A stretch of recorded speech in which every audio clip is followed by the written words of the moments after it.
So Wisden recently released their list of the greatest ODI cricketer of each decade, starting from the 1970s all the way up to the 2010s. And I'm going to give you my thoughts on their selection, whether I agree, whether I disagree, who I would have instead of these individuals. So let's get started. For the 1970s, they chose Viv Richards. Now, for me, this is very obvious. The greatest ODI cricketer of all time by any metric.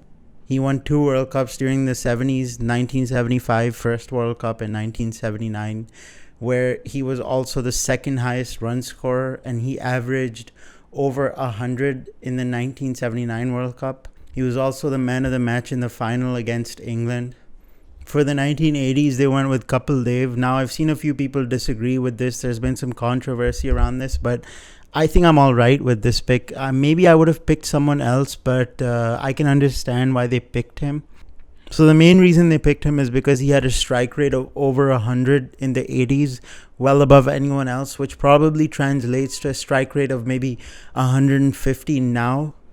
And he was also the highest wicket taker of the 1980s, even though he did play a lot of games. But one of the other reasons I think that he's picked is because of his heroics in the 1983 World Cup, which India ended up winning under his captaincy, mind you, in which he also played a miraculous innings against Zimbabwe in the semi-final. His 175 is considered one of the great ODI innings of all time. So yeah, I'm okay with his pick, but other people I think that could have replaced him on there, maybe Viv Richards again. Interestingly, the 80s is actually Viv's greatest decade, not the 70s, because there wasn't a lot of ODI cricket in the 70s. The 80s is where he really stood out, cemented himself as the greatest ODI batsman, had an insane strike rate, made the final of a World Cup. I think Kapil edged it over him because he ended up winning the final. I think if West Indies won the 83 final, then Viv would have been picked. But I think I might have gone with Viv again, personally. Another contender is Imran Khan. Now, Imran Khan, I think, again, didn't win a World Cup in that decade. Came close, but didn't win. Joel Garner is another one in the 80s. He had absolutely insane numbers with the ball. He averaged less than 20. But like I said, I'm okay with him here. For the 90s, they picked Sachin Tendulkar, and I'm okay with this as well. If you look at the amount of runs he scored, he has way more runs than anyone else in the 90s at a very high strike rate, almost 90. He has 24 hundreds, and to put that into perspective, the second most hundreds in that decade are 17 by Saeed Anwar, which were scored at a lower strike rate than Tendulkar. And you also have to look at the context in which he batted. You have to look at his team. He played for a weak team. India was a weak team in the 90s. He really carried that batting lineup hard. One other person that I feel could have been here was maybe Wasim Akram. I think he's the greatest ODI bowler of all time, and the 90s was probably his best decade. And one thing that he had that Sachin didn't have is that he won his team a World Cup.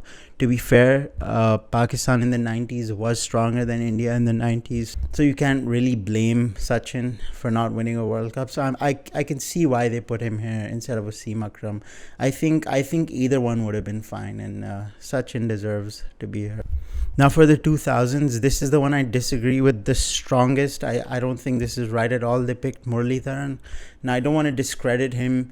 He is one of the most statistically impressive cricketers of all time. He took a load of wickets in the 2000s specifically as well, and he won his team many games. But for me, the 2000s is Ricky Ponting's decade easily, and no one even comes close. So Ponting won 2 World Cups in that decade, 2003 and 2007.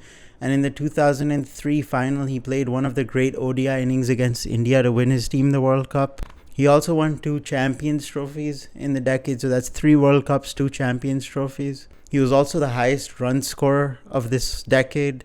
He had more runs than Sachin, which is a pretty big deal considering Sachin wasn't as insane in the 2000s as he was in the 90s. But he was still a prolific run scorer, and Ponting edged him out as well. He had the most hundreds in the decade as well.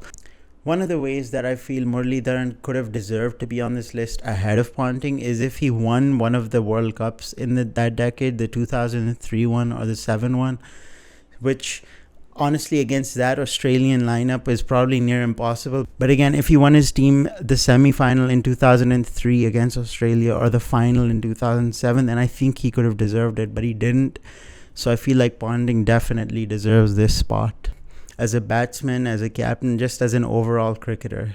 For the 2010s, they picked Virat Kohli. Easy choice. Easy choice. Better than anyone else in that decade by far. Scored more than 11,000 runs and 42 hundreds. Those numbers are just incredible. Some people like to argue against this by saying that he hasn't really stood up in ICC tournaments, and I think there is some truth to that. He should have won his team the semi-final against Australia in 2015, or he should have won his team the semi-final against New Zealand in 2019. One of them he should have stepped up because of his stature, but let's not forget that he played a crucial innings in the 2011 World Cup final. That small partnership that he had with Gambhir when India were 2 down was absolutely essential. And then also he was the man of the match of the 2013 Champions Trophy final. So yeah, Virat is a very easy choice for me. Probably the greatest ODI batsman of all time already after Viv Richards.